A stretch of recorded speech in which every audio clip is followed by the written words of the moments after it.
Hello students, welcome to inspiring nursing minds. कैसे हैं आप सभी। आज मैं आपको जो टॉपिक पढ़ाने जा रही हूँ वो है ऑब्स्टेट्रिक मेडिसिन, जिसको हम लोग मिथार्जिन के नाम से जानते हैं। तो आइए देखते हैं इसका introduction. So methyl ergometrin, also known as methyl ergonovin and sold under the brand name Methargin, is a medication of the ergolin and lysergamide groups which is used as an oxytocic in obstetric and in the treatment of migraine. तो जो methyl एर्गोमेट्रिन है उसको हम लोग methyl एर्गोनोविन के नाम से भी जानते हैं और मार्केट में ये मिथार्जिन नाम के ड्रग के रूप में अवेलेबल होती है। तो ये जो मिथार्जिन मेडिसिन है ये आपका एर्गोलिन एंड लिसरगामाइड ग्रुप से बिलोंग करती है। अब आप सोचेंगे कि एर्गोलिन्स क्या होते हैं, तो एर्गोलिन्स भी क्या है, एक प्रकार के मेडिसिनल ग्रुप्स हैं जो क्या करती हैं, यूट्राइन ब्लीडिंग्स को कंट्रोल करती हैं। और कौन सी यूट्राइन ब्लीडिंग, जो just after immediate after child birth होती हैं या फिर एबॉर्शंस के दौरान होती हैं, तो ये उस ग्रुप्स को बिलोंग करते हैं। एंड ये जो आपका लिसरगामाइड ग्रुप है, लिसरगामाइड ग्रुप एक प्रकार का एर्गोट एल्केलॉइड्स है। और एर्गोट एल्केलॉइड्स की जो मैकेनिज्म होता है वो क्या करता है कि एक प्रकार का ये पोटेंट अल्फा ब्लॉकर्स होता है जो डायरेक्ट स्मूथ मसल्स को क्या कराता है, कॉन्ट्रैक्शंस कराता है। तो ये आपका दो ग्रुप से बिलोंग करता है। अब ये जो बात आ रही है यूज्ड एज एन ऑक्सीटोसिक, तो मिथार्जिन को हम लोग ऑक्सीटोसिक्स के रूप में भी यूज़ कर सकते हैं ऑब्स्टेट्रिक केसेस में, एंड माइग्रेन के केसेस में इसको हेडेक को रिलीफ कराने के लिए, रिड्यूस कराने के लिए भी हम लोग यूज़ कर सकते हैं। तो ये इसका इंट्रोडक्शन है। नेक्स्ट हम देखेंगे कि ये जो डिफरेंट टाइप्स ऑफ डेरिवेटिव्स हैं, एर्गोट डेरिवेटिव्स, तो इसमें हम जो टू टाइप्स के जो एर्गोट्स हैं वो मेनली हम लोग यूज़ करते हैं। पहला है एर्गोमेट्रिन एंड दूसरा है मिथार्जिन। तो हम लोग देखेंगे कि ये जो एर्गोमेट्रिन है, एर्गोमेट्रिन क्या है, एक प्रकार का एल्कलॉइड है, ठीक है। एल्कलॉइड वो भी किसने इसको इन्वेंट किया था, ड्यूडले एंड मॉयर ने 1935 में, जो कि इजिप्ट से बिलोंग करते हैं।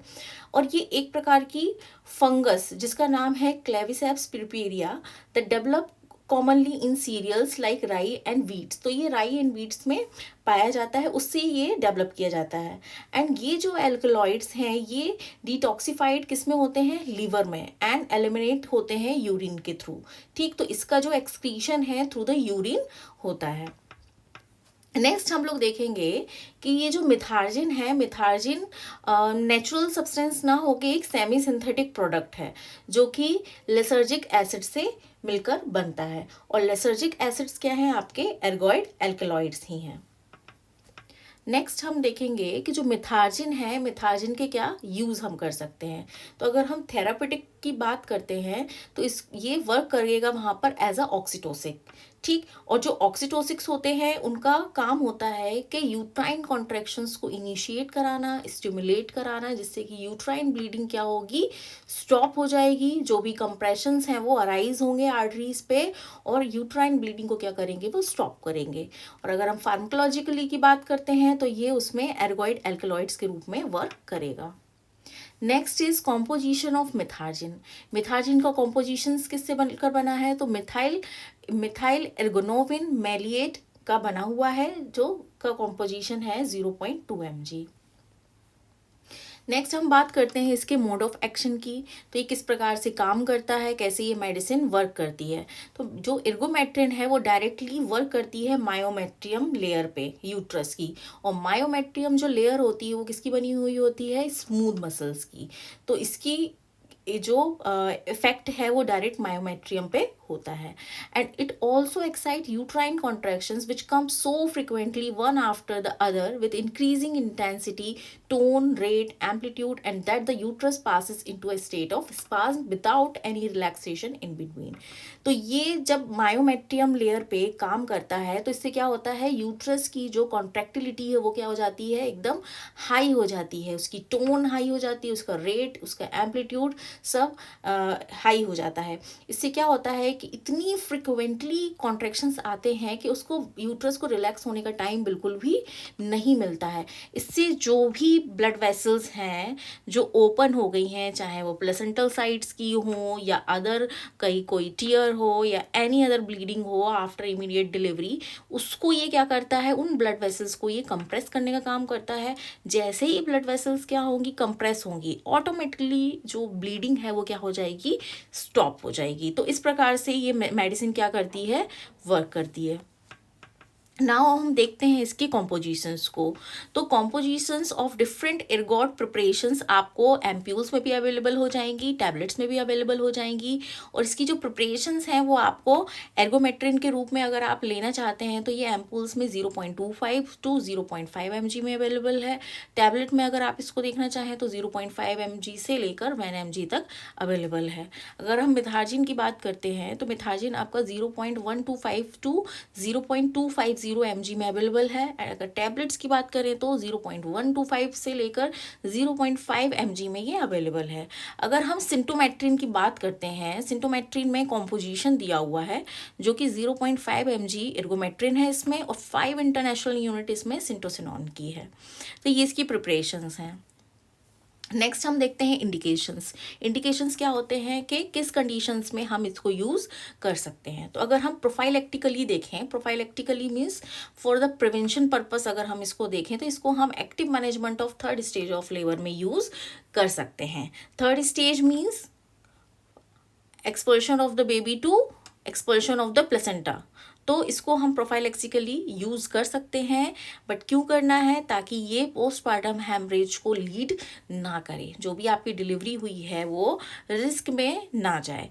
देन थेरेप्यूटिकली अगर हम इसको देखें तो थेरेप्यूटिकली हम इसको दे सकते हैं to stop the atonic uterine bleeding और subinvolution following delivery, abortions और expulsion of the hydatidiform mole. तो ये क्या करेगा, यूट्रस की टोन को मेंटेन करेगा। अगर टोन मेंटेन होगी तो यूट्रस जो है वो वेल कॉन्ट्रैक्टेड होगा। वेल कॉन्ट्रैक्टेड होगा तो ब्लीडिंग नहीं होगी, क्योंकि आर्टरीज ब्लड वेसल्स क्या हो जाएंगे, कंप्रेस हो जाएंगे।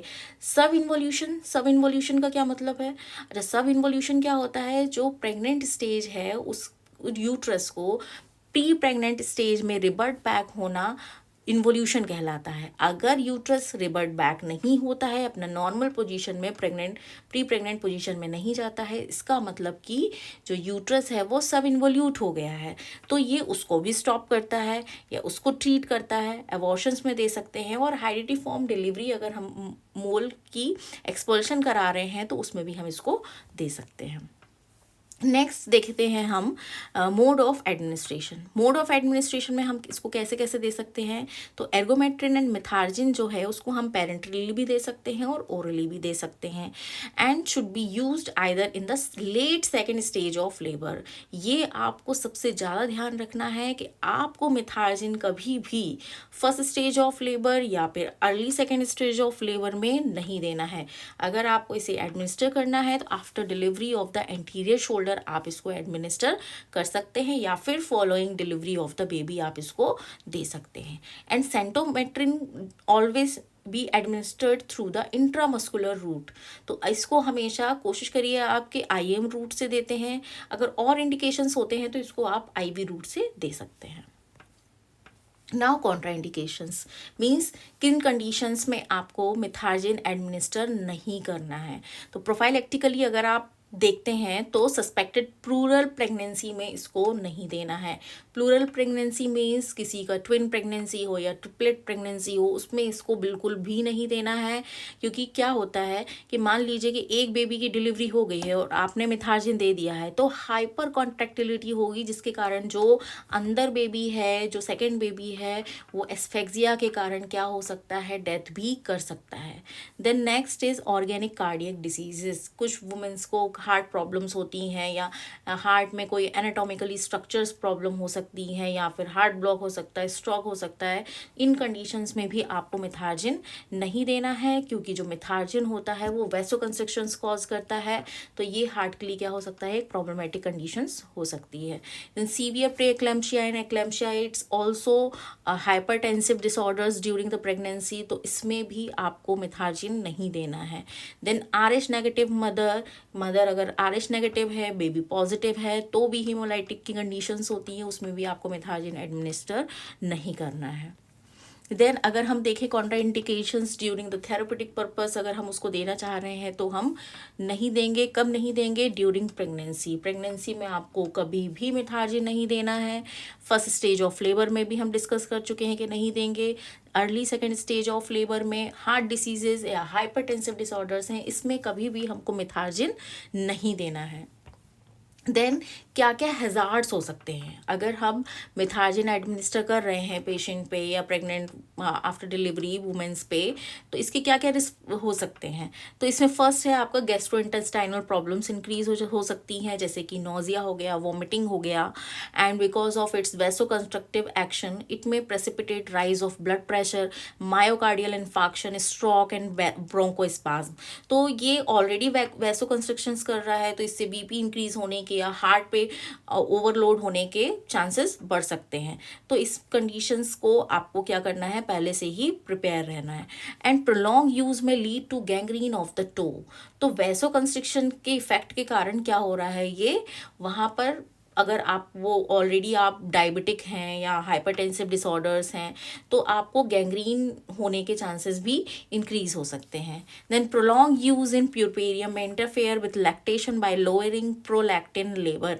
और क्या होता है कि जैसे आप प्यूरपेरियम पीरियड में हैं, मीन्स आप पोस्टपार्टम पीरियड में हैं और आप एक लैक्टेटिंग मदर हैं, अगर आप किसी भी रीज़न से मिथाजिन यूज़ कर रहे हैं, तो क्या होगा, ये प्रोलैक्टिन लेवल को डिक्रीज कर देगा या उसको सप्रेस कर देगा। और प्रोलैक्टिन आपको पता है कि मिल्क प्रोडक्शन में इसका बहुत इम्पॉर्टेंट रोल होता है। ये हार्मोन क्या कराता है, इनिशिएट कराता है लैक्टेशन को, तो उसमें भी आपको नहीं देना है। नेक्स्ट हम देखते हैं nursing assessment and management.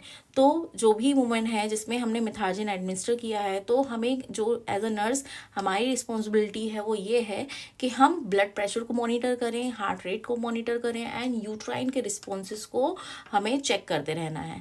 Then notify करना है जो भी हेल्थ केयर प्रोफेशनल है promptly if uterine relaxation become prolong and if character of vaginal bleeding changes. अगर जो कॉन्ट्रेक्शंस हैं, रिलैक्सेशंस हैं, वो क्या हो जा रहे हैं, रिलैक्सेशंस इंक्रीज हो जा रहे हैं या यूट्राइन ब्लीडिंग में चेंजेस आ रहे हैं, तो आपको अर्ली इनिशिएशंस लेने हैं। Then assess for sign of ergotism. Ergotism के साइन क्या क्या हैं, cold, numb fingers and toes and chest pain होगा, नोजिया हो सकता है, वॉमिटिंग हो सकता है, हेडेक, मसल पेन, वीकनेस उस मदर में आ सकती है। If no response to methergine, अगर मिथार्जिन हमने एडमिनिस्टर किया बट मदर में हाइपर कॉन्ट्रैक्टिलिटी या इस तरीके के कोई भी हमको साइन एंड सिम्टम्स नहीं दिख रहे हैं, इसका मतलब कि जो बॉडी है, बॉडी में कैल्शियम का लेवल क्या हो गया है, डिक्रीज हो गया है। क्योंकि जब हाइपोकैल्सीमिया हो जाता है तो इस मिथार्जिन का जो इफेक्ट है वो क्या हो जाता है, डिक्रीज हो जाता है। Then may cause decrease in serum prolactin level. और जो मिथार्जिन होता है वो कहीं ना कहीं प्रोलैक्टिन लेवल को भी अफेक्ट करता है। नाउ हम अपने टॉपिक को समराइज करते हैं। तो जो मिथार्जिन होता है वो इर्गोट एल्केलॉइड ग्रुप का है, ठीक। ये ऑक्सीटोसिक्स का भी काम करता है एंड ब्रेन में माइग्रेन को भी ट्रीट करने का काम करता है। एंड इसका जो मैकेनिज्म ऑफ एक्शन है कि ये जो डायरेक्टली जो स्मूथ मसल्स होती हैं यूट्रस की, जिसको हम लोग मायोमेट्रियम कहते हैं, उस पर ये डायरेक्टली अफेक्ट करता है, जिसके कारण जो यूट्रस की जो टोन है, रेट है, एम्पलीट्यूड है या जो रिदमिक कॉन्ट्रैक्शन है, वो सब क्या हो जाते हैं, हाईली इंक्रीज हो जाते हैं, जिसके कारण जो भी ब्लीडिंग है वो क्या हो जाती है, स्टॉप हो जाती है। And it include a rapid and sustain tetanic uterotonic effects. तो इसके कारण क्या करता है, वो यूटेरोटोनिक इफेक्ट्स देता रहता है, जिससे थर्ड स्टेज ऑफ लेबर भी क्या हो जाती है, शॉर्ट हो जाती है, और ब्लड लॉस भी क्या हो जाता है, रिड्यूस हो जाता है।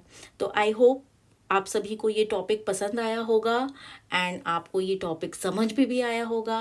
अगर आपको ये टॉपिक अच्छा लगा हो, आपको समझ में आया हो, तो प्लीज़ इसको लाइक करें और सब्सक्राइब करें। Thank you.